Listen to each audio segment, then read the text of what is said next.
So, Mario, thank you for having us to your home and It's having very this nice. interview with us. We really appreciate this. This is a special day for us, too. November 20th is going to be our 1 year anniversary for our podcast. So this will be out Yep. on the 20th, and Yep. couldn't think of a better guest to have on our Yeah. 1 year anniversary. So It's great. we're gonna kind of go back from the beginning. When did you arrive here in the U.S. and what brought you here, and specifically to Nazareth? Well, what brought us here is that we were I'd say, a product of World War II, really. Mm-hmm. Where I was born, the peninsula of Istria, which is northeast of Italy, um, after the 1947 Paris Pact, uh, Italy had to give up some territory because they lost the war along with Germany. And so at Paris, there was Russia, UK, France, and of course the US.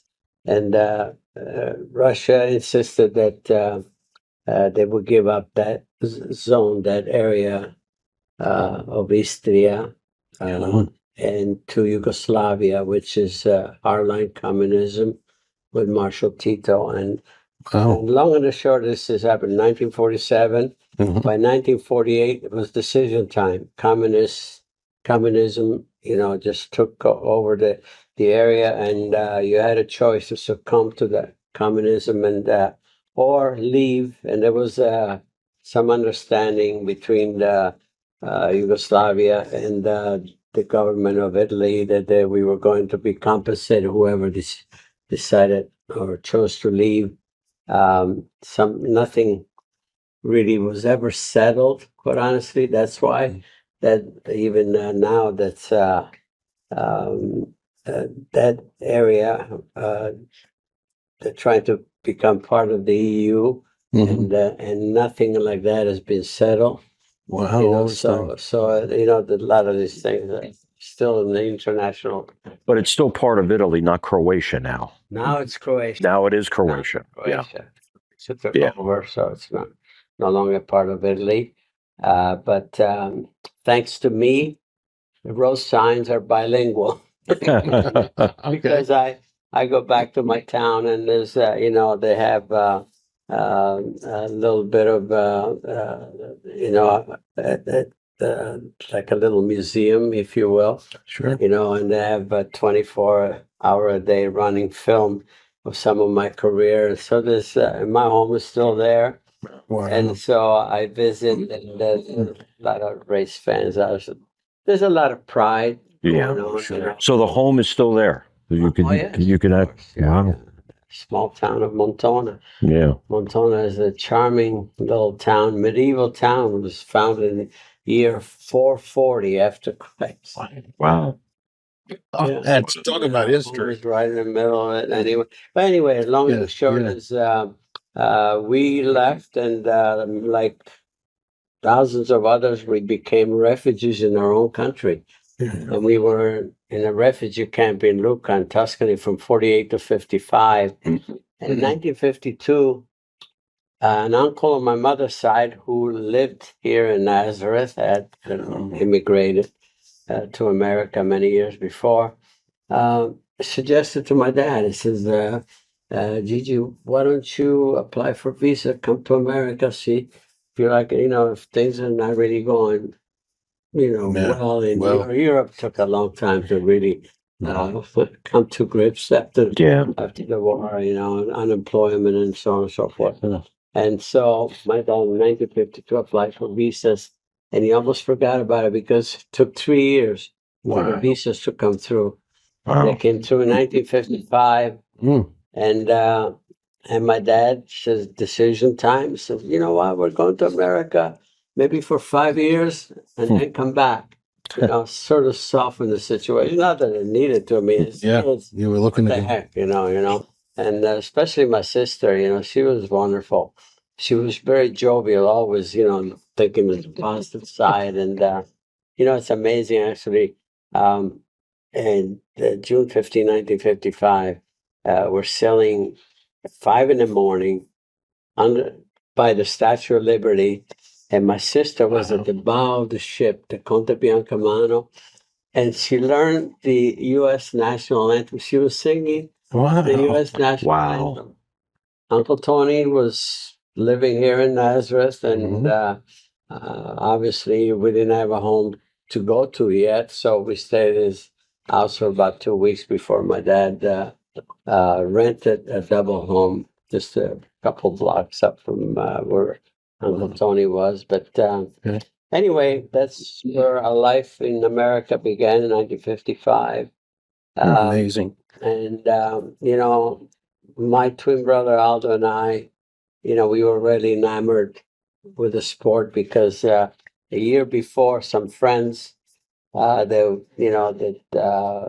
made some friends across the street from the camp was. It was a garage. We used to hang out. Used to garage and parking, and the owners they knew that we gravitated to racing because like especially Formula One was really in its prime. You know, Right. Formula One Sure. became official in 1950. Right. And Italy was a big protagonist in every way because Nino Farina, Alfa Romeo, won Right. championship. And then by 52, 53, we already had an Italian world champion, Alberto Ascari. And he's the one that Aldo and I gravitated to. Okay. And then these gentlemen, they took Aldo and I in 54, a year before we came to America, to Monza to see the Italian Grand Prix. Right. At that point, That was it. after that, the mold was cast. There was no more plan B, Sure. but the impossible dream. Yep. Yeah. And the impossible dream could have only come true after coming to America. It's funny, you ran right into my next question with Aldo and how you started with the cars. And was Nazareth a dirt track then? Yeah, actually, we arrived here on a Thursday, and we're just hanging out in Uncle's house, which is the south end of town here, Whitfield Street. And all of a sudden, a Sunday evening, big lights in the background, but then all of a sudden, a roar of engines. Yeah. And Aldo and I looked at each other. We just booked and followed the sound. Right. And we ran to there's the fairgrounds. Right. We peeked through the fence there, and we see these brute-looking cars, you know, the modifieds. And we're looking at each other and says, maybe this is doable because We can do that. The last, the race that we saw, the Mille Miglia and the Formula One race, those look very sophisticated. Sure. So Right. Even back then. this looked like, this could be doable. 2 years after that, in 1957, Aldo and I, with some buddies that obviously, we made some friends by hanging out at my uncle's gas station at the edge of town, which was a Sunoco station. Okay. Oh, yes. Yes. Yep.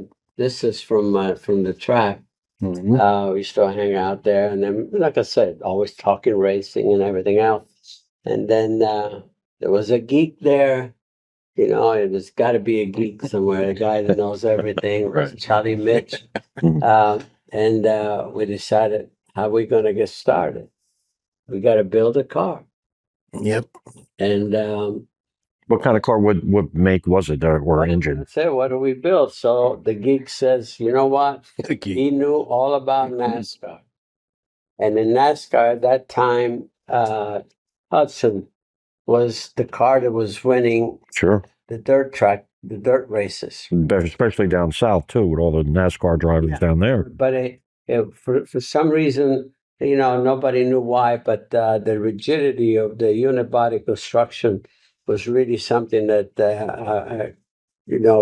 was the thing you needed, for Crossway, for the setup on an oval, like especially on a dirt track.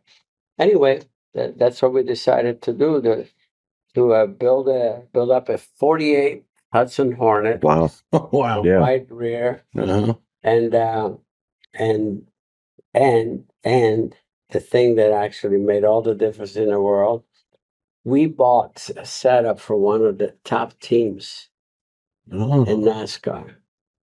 And in fact, and because Hudson was actually coming out of racing officially, Mm-hmm. and so the team was basically dissolving. So, but we bought the setups, The setups and everything. and which was the key factor. Right.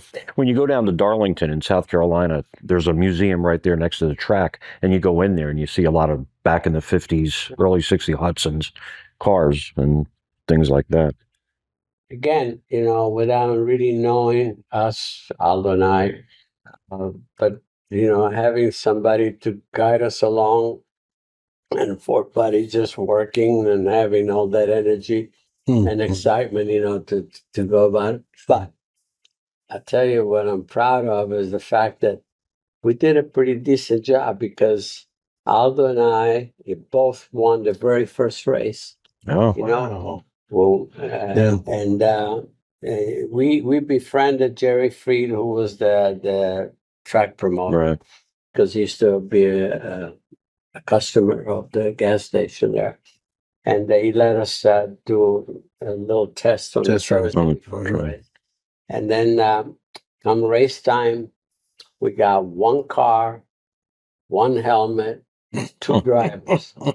So who's going to go first? Who's going to go? So back then you switched drivers mid-race or something like that? Or so how did you compete against Aldo? We had to choose who's going to drive.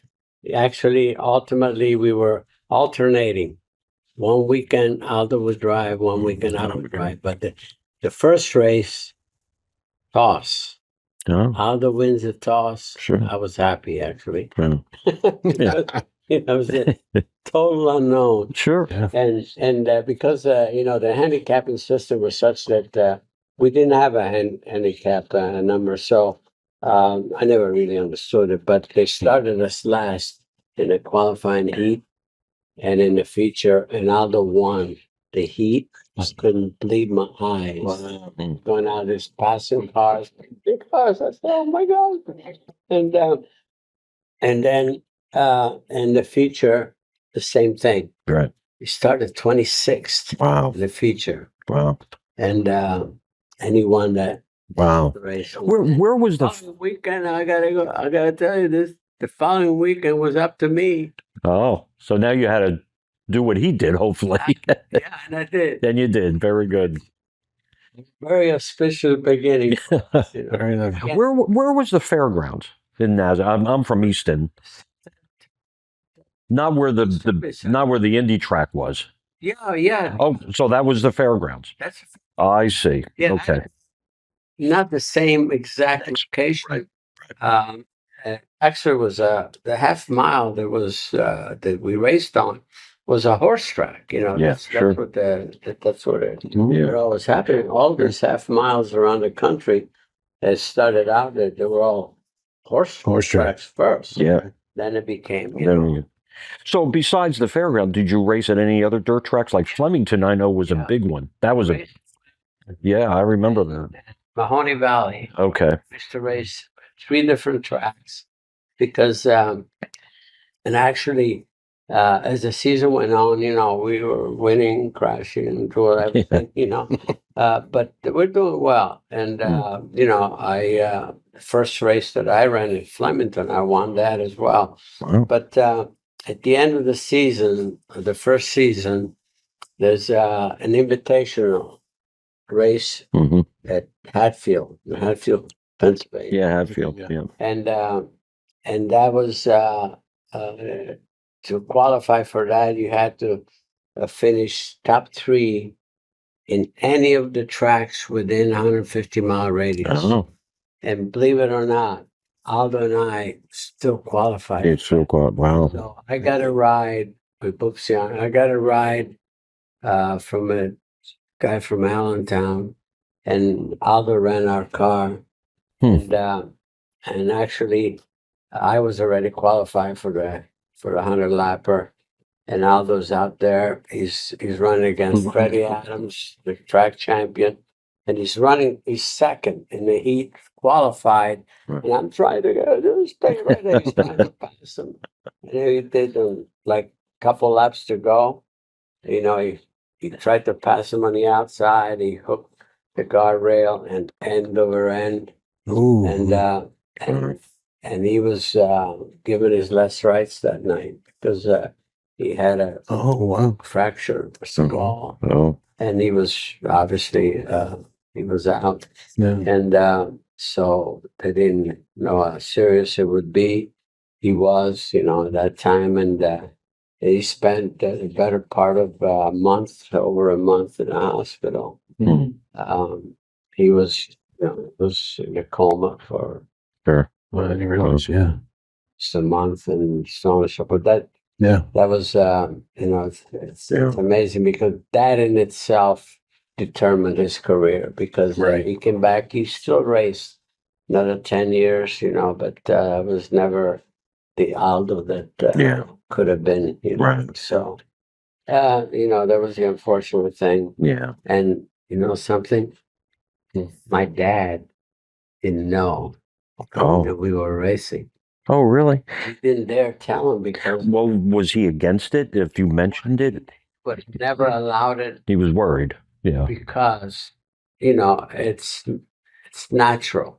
As a father, Yeah. he was not a race fan, but all he knew was about fatalities. Yeah. Alberto Ascari, our idol, was killed Mhm. just before we came to America. Right. And on the way over, it was the same weekend in 1965 as the 24 Hours of Le Mans. Okay. And usually they would have every day they would have news posted, on Right. the bulletin there on the bulletin board, and that was when they had that terrible accident where Pierre Levesque, went over another Honda's car. He wound up in the grandstands and he killed himself. yeah. Plus 85 people, 85 85 people? spectators. Wow.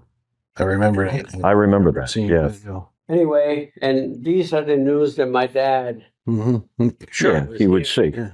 So he would have never allowed because we were underage. I got to tell you this: you had to be. This is like the car. We started building the car in 1957, age 17. We felt, oh, we got 4 years. By the time we're 21, legal Mhm. to race professionally. But the car was done 2 years later when it was we were 19. 19. So we figure there's no way we're gonna wait. So we befriended the editor of the Nazareth Key, Okay. Nazareth newspaper, Les Young, and we said, Les, you got to do something with our driver's license, our birthday, and, which he did, and then we came up with a concoction of a story that we used to race in Italy, All right. Formula Junior, and that obviously, when we were winning, all of a sudden it got into the news, and the news that was picked up by Autosprint in Italy. Oh, Mario and Aldo, they used to race in Ancona, and it was obviously bull. Yeah. So some of my relatives over there say, "You little devils, you know, get there." Because Chris Kulimak, later on, Right. was the guru of the sport, Other sport, sure. Speed Sport News. He ran with that always, and I could not squash that. And that news is still alive somewhere. Today, yeah. Sure. If you go, I think Wikipedia, oh my goodness. You are the most versatile driver in history, winning Formula One, IndyCar, and NASCAR. And how were you able to adapt the skills for each type of car? I mean, going from Formula One to Indy, and also going, especially from NASCAR. I guess from NASCAR you went to Formula One. I mean, from dirt track, and then but you also won the Daytona 500, and Well, here's the thing. I love has so much love for the sport, and I just my objective was obviously to uh, to perform in open wheel single seater, which are Indy cars, Right. and someday earn my way to Formula One. Formula One was always in the back of my mind. that's the pinnacle. Well, that's where it all started for me. Sure. Know? And I mean, I was sitting in a midget Hatfield, Pennsylvania, and getting pushed off to win the third race of the weekend in 1963, Labor Day weekend. And what I was thinking about Dan Gurney that just got a ride in Formula One, sitting in a midget on a dirt track. Right. And so, like you said, deep down, I had always that. But coming through the ranks, it's like going to school. Sure. Started in stock cars, went to TQ, 3/4 midgets, to try to get a ride in a full-size midget. Yeah. But how do you do that? Got to win. I won the biggest race of the season in the TQ at Teaneck, New Jersey. 100-lapper. Who was second to me? Len Duncan, one of the top, midget drivers in the history. Yeah. And so that propelled me to full-size midgets, the Mateka brothers, and started winning there. In 1963, I won 3 feature races in one day. Labor Day, 63, Flemington, New Jersey, and 2 feature races at Hatfield. Wow. And my name started floating around in the USAC ranks. I get a ride in a sprint car with the Gapco, in Indianapolis. And what's interesting is that for that test to evaluate whether, I belong there, Roger Penske was the other driver. He was driving at the time. Oh, okay. Didn't know that. Selected to potentially do it, but he was my senior, so he had the dib. He was the one that they were thinking about first, and all of a sudden, thank goodness, he had one of his business meetings. He couldn't do it. So here I was, they picked you. Wow. And that's how things started. But it was one of the top 3 teams in USAC. And I earned it. That was a Beam Redline team. And so I earned my ride there and never looked back. Well, getting to NASCAR, and you won in 67 of 500? Yeah. Okay, so you were racing all that season, and I'm a product of South Carolina. I grew up when I was a kid. Those drivers back then, Buddy Baker, Richard Petty, they were like the good old boys. How did they feel about having somebody from the North and also Italian kind of going into their type of territory? Because back then, it seemed like NASCAR was just the good old boys type of sport. Everybody was from the Carolinas or Georgia or Mississippi or whatever. Well, first of all, I was not doing NASCAR full time. I was in IndyCar, right? And but I wanted to try it. NASCAR, and I had a good relationship with Ford, and so obviously I got a ride with Holman and Moody. Okay. And Fred Lorenzo was my teammate. And that was, to me, a key factor because, let's face it, when I look back, where I was very fortunate, I was always able to connect. It's up to the driver to extract everything out of the equipment, but the equipment has to be capable. Sure. You cannot outperform, the car has to do the job. Sure. And that's here again. At Daytona, there was some issues there politically, me getting the proper engines and everything, but managed to go through all that. And that was the Ford number 11 car, right? Yeah, yes. I remember that. Number 11 car. After the win in 69 at Indy, there was had a long streak of misfortunes. What are your thoughts on what people call the Andretti curse? Is that such a thing, or just made up? Yeah, I didn't have the best luck at Indy, even though like qualifying, I was already at 3 poles and everything else, and at one point I think I led the most laps more than any of the four time winners, Sure. up to a point, Okay. but I think yeah,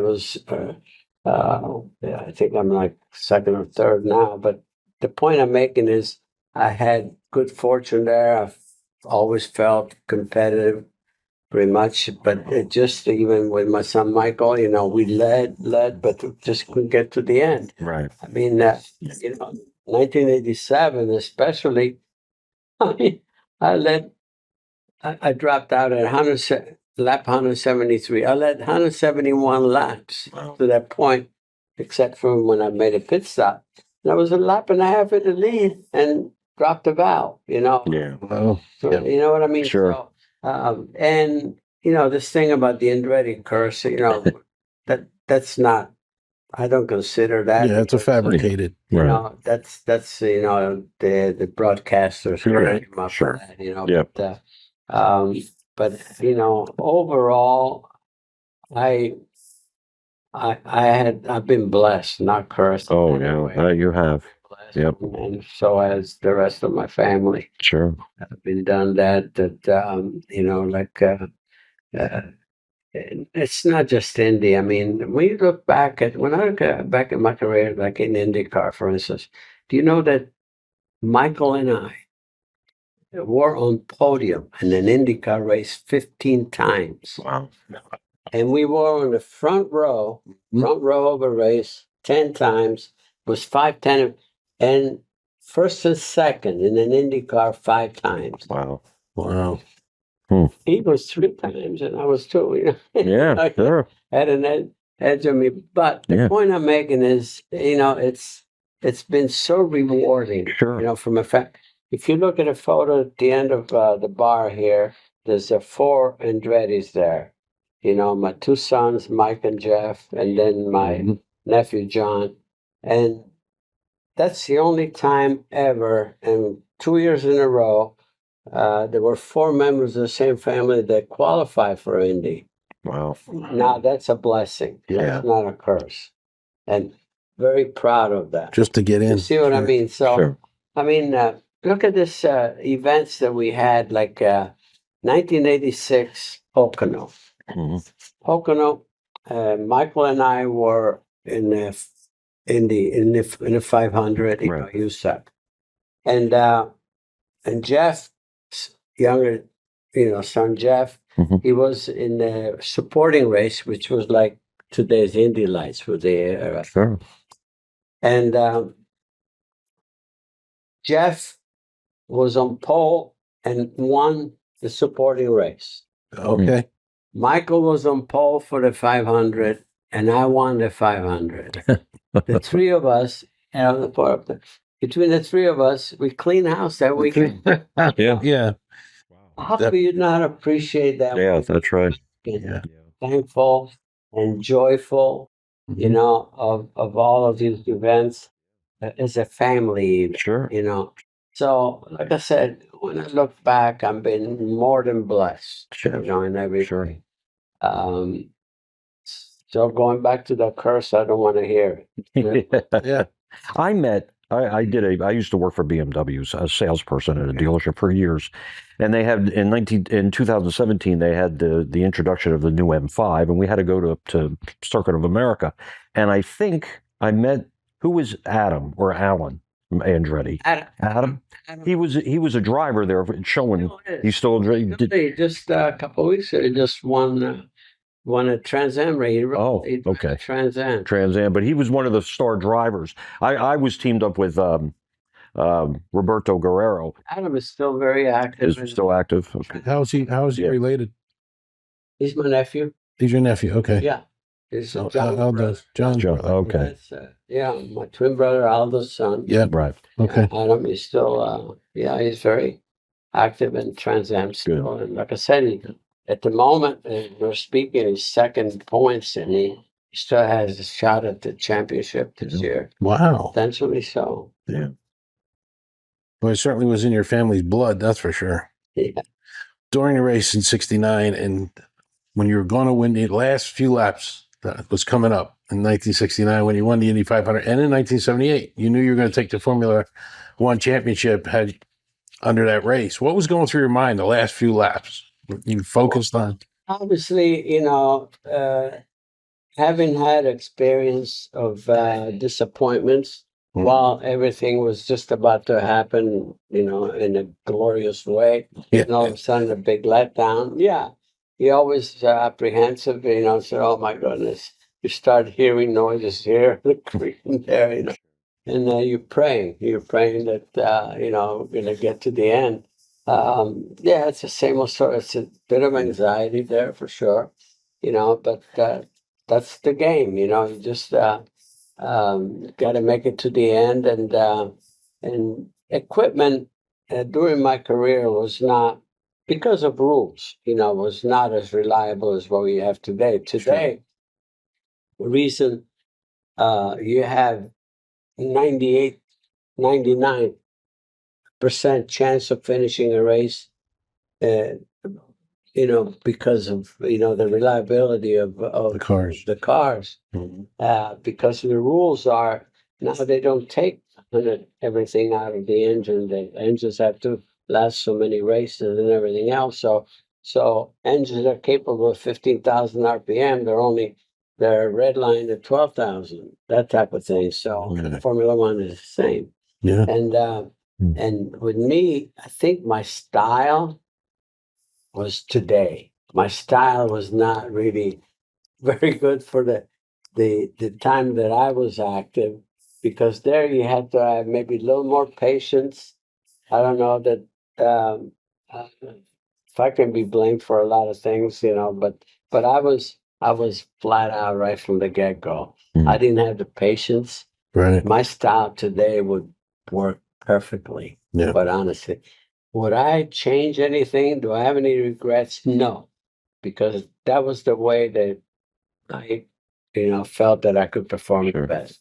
I did not have the patience in my blood, to do that. Some drivers did, maybe smarter than me, obviously.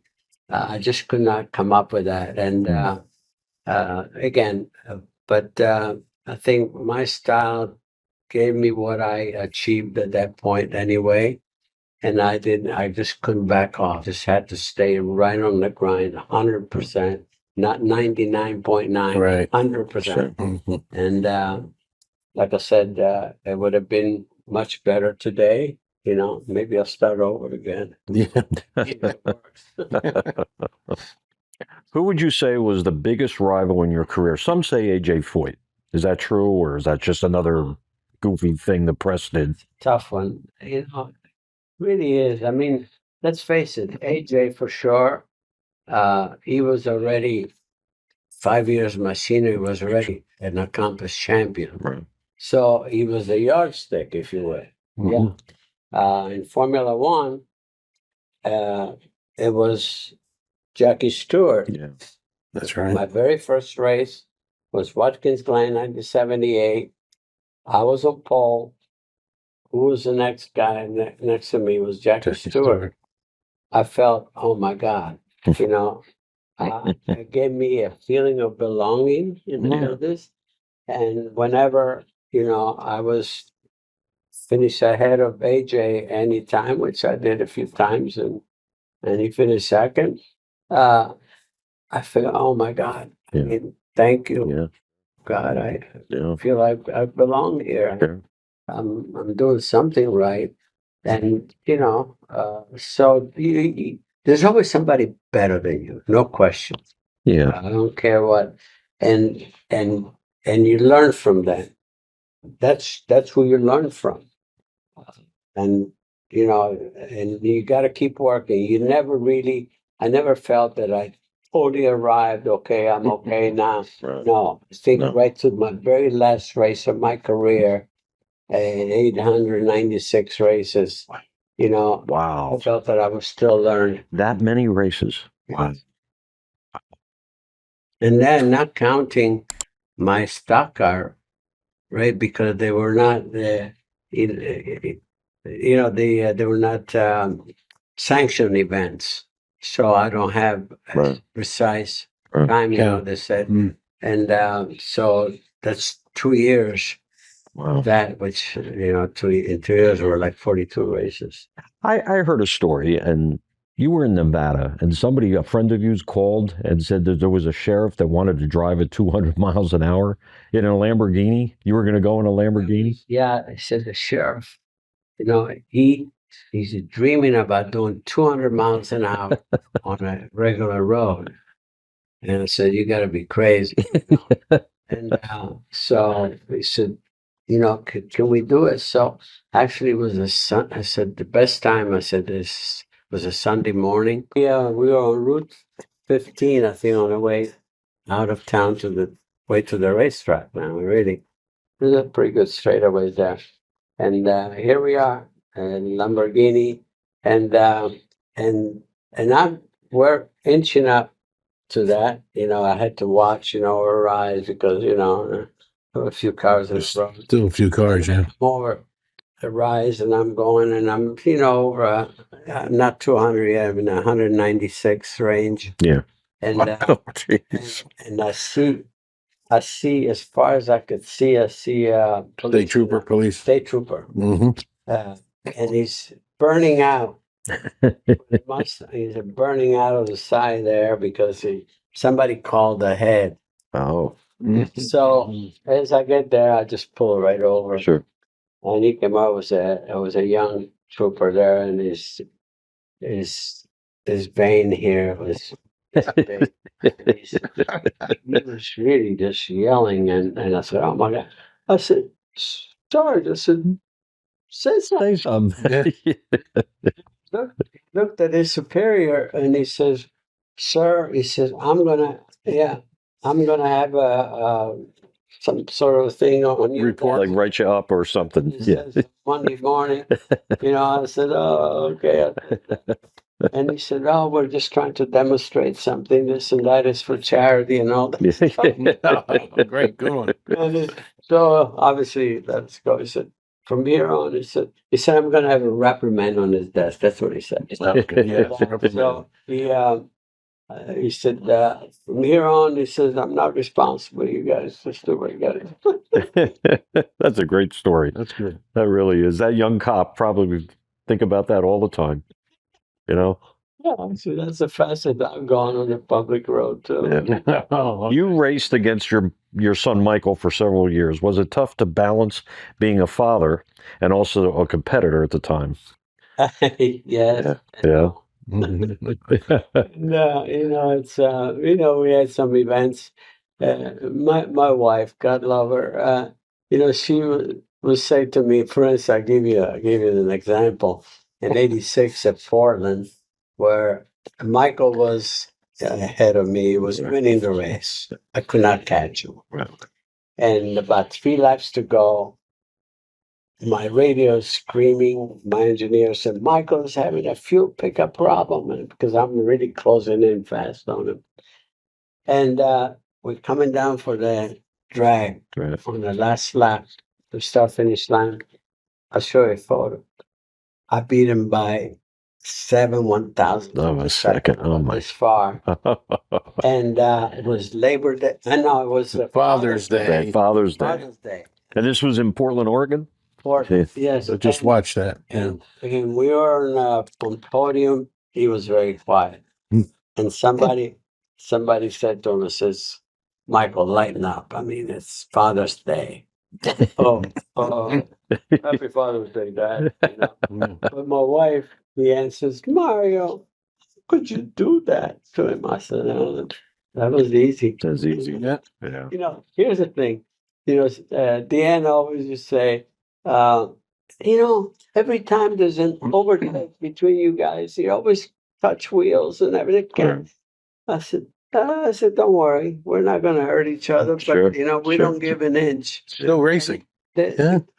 To be honest with you, it was satisfying. It was competition between Sure, us, you know. sure.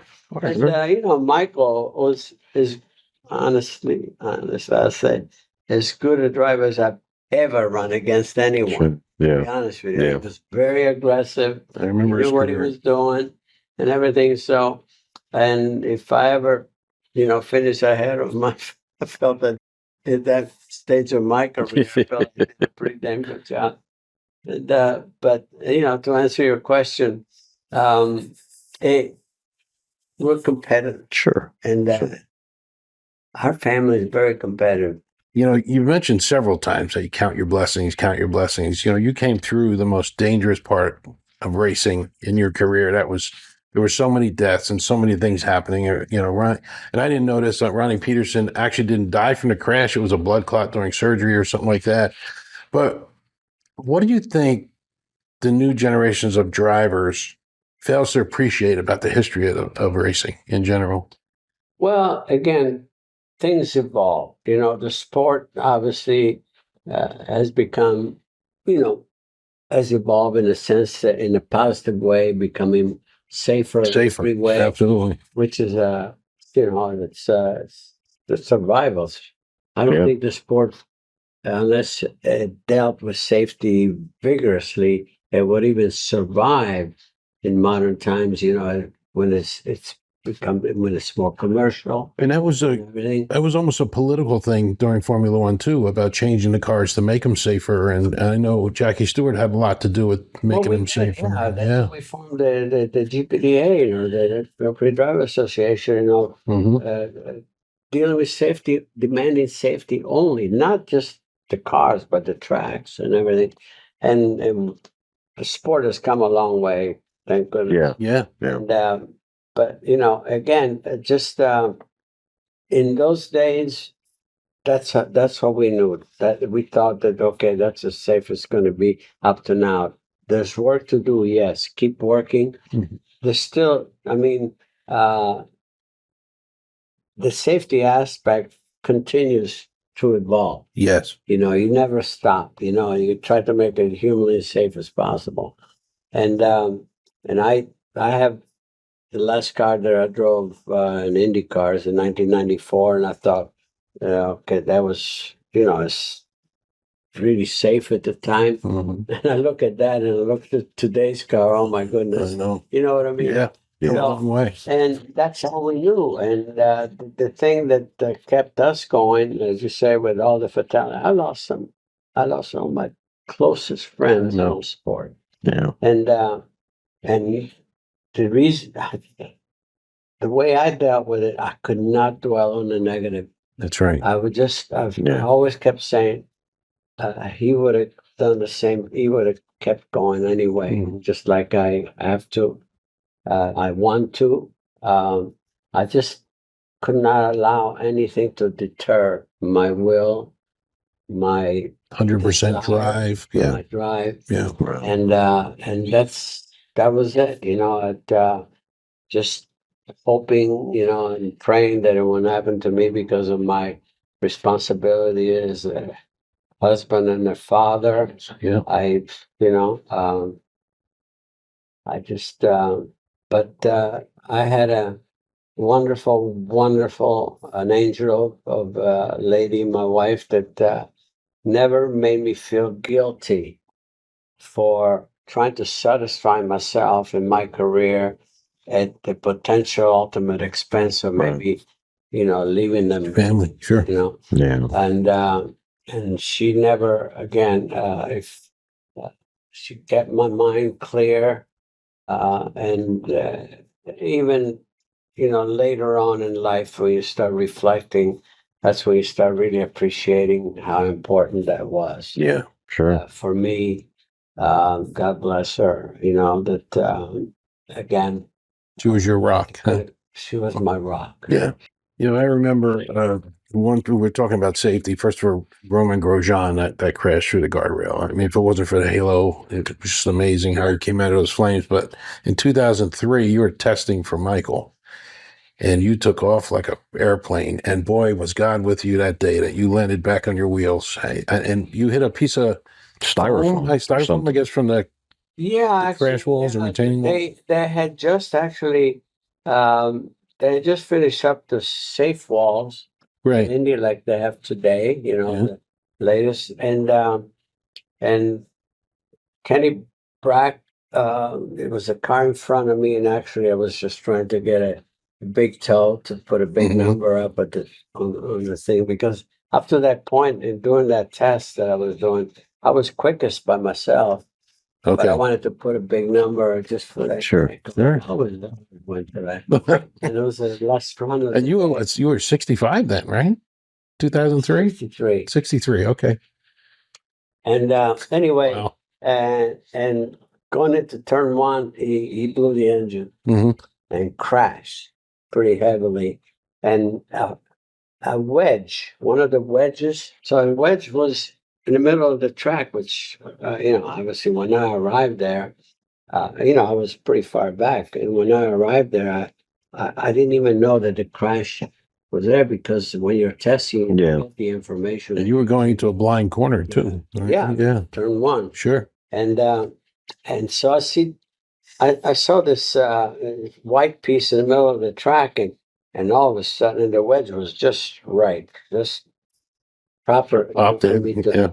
and the Wow. thing dislodged. The car was like big thump, because my telemetry said 222 miles an hour. I was exiting turn one, Wow. and I went a big thump, and all of a sudden I'm flying. Yeah. So that, and Wow. luckily, I think it was five flips. And, I just had I had a big thump on my heel, because when the thing dislodged, it broke Under the car. the top, in Yep. front. But other than that, like I said, Wow. What a ride that was. the priest was looking after me. Yeah, for sure. Yeah. Yeah, and to see you just get out of the car and walk away was amazing. And they said you only had like a little bruise on your chin or something. Yeah. That was crazy. What changes did you go through after being retired? I mean, you did all this, and then how did you adjust to life outside the race car? I know you had a winery, and Well, the changes, obviously. which the wine is very good because he bought a lot of it, and we would always get together over at Pizza Joe's and have a bottle of Andretti wine. Good. But it was a dramatic change for me, no question, even physically. And as a matter of fact, I started having some real issues physically. All of a sudden, I thought I had asthma or something, and I was actually with a professor down at the University of Pennsylvania, going back and forth to trying to figure out what the heck was wrong with me. And when I explained to him about my life up to that point, and how big change now, Right. I lived on adrenaline all my Life, life, sure. and all of a sudden my body thought that I was dead. And Oh, the lack of adrenaline. And he just, I don't know. He said there's no background, no studies on this, but he says probably in a couple of years, your body will just Adjust. Adjust. Yeah.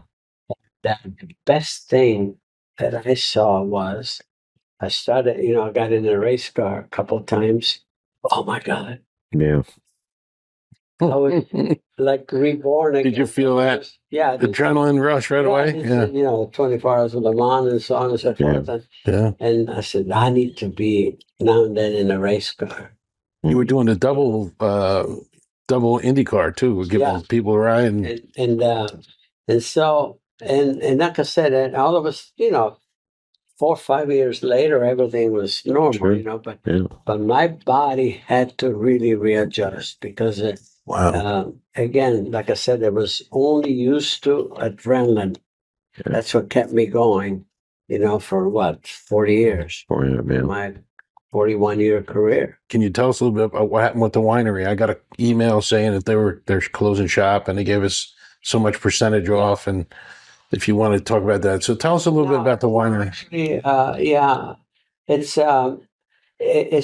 it started with a COVID situation in Okay. California, and all of a sudden there was no on-premise traffic allowed.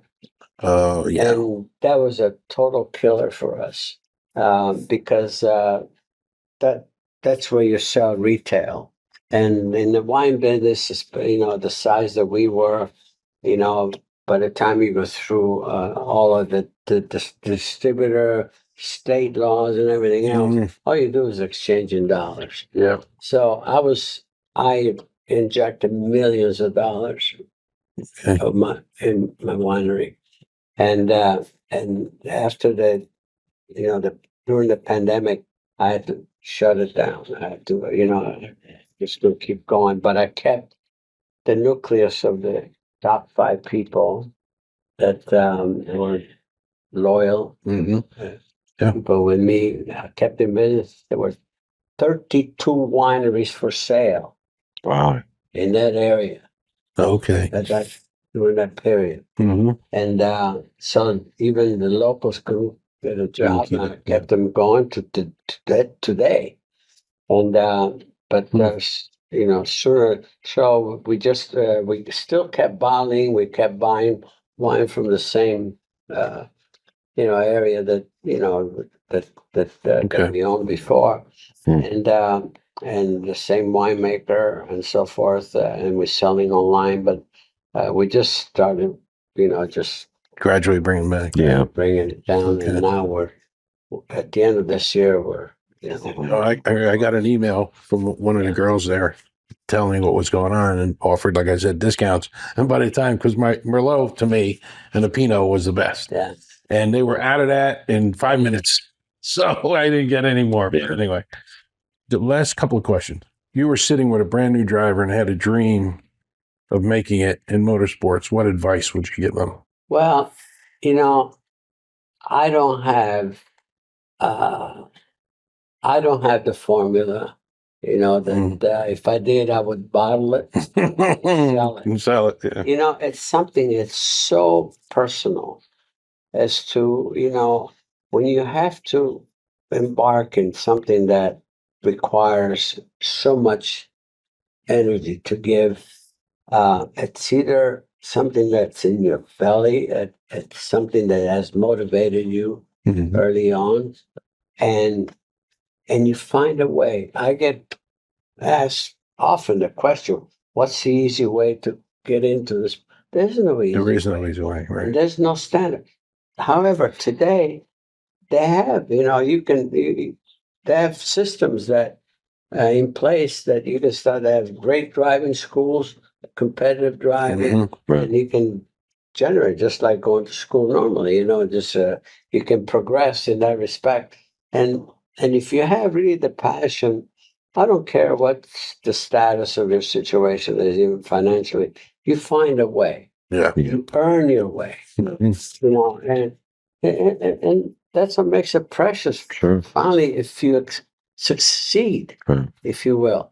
Yeah. But there's, like I said, there's no formula to say if you follow this, and that. I've seen some people writing books, okay, give you some parameters, but That's there's easier. no standard way of, oh, if you do this exactly, Yeah. no, you just find a way. Right. I mean, I look back in my life, it was so impossible of Yeah. a dream that would have been so easy to just give up and say, what, Walk away. let's Mhm. just, pursue something else. No. Yeah. I could not, I had no alternative and no plan B, I always say. Mhm. And I can only go by what drove me, Right. in this sense. Um, again, uh, I uh, I went against many, tried to go through many obstacles, Mhm. and somehow, and I did not allow anything to stand in the way, and Yeah. that's it. In closing, Mario, and again, thank you for doing this for us. Yeah, thank you. Recently, your grandson, Marco, announced he's retiring. How does that make you feel inside? What are some of your thoughts? It's a choice that only you can make. It's the same thing, the end had reminded me several times, Mario, why didn't you discuss the time of retirement with me? I said, I wanted to do it myself because I didn't want to blame you in case I had second thoughts. Yeah, that's good. And I think Marco did exactly the same thing. He never asked me, what do you think, should I, sure. I said, it's something very personal and to be respected. And that's really what happened. My daughter graduated with Marco at high school. I forget the Notre Dame, and he was downstairs in my basement. This is when he was, I guess he was 15 or 16 or something. I remember going downstairs, and there was a lot of kids downstairs, and my daughter introduced me to him, and I was like, oh. Really? I was like, yeah. And my daughter says she still keeps in touch with, through Facebook and things like that. They talk every once in a while. Yeah. Yeah. We had a wonderful daughter, Mia, wonderful little child, and he's been a great father. And so he has a lot to live for as life goes on. So, yeah. And he is looking forward to his next. Focus on family. Absolutely. Yeah. Very good. Well, Mario, thank you so much. Yeah. Thank you. Greatly appreciated. Thank you very, very much. It's been a pleasure.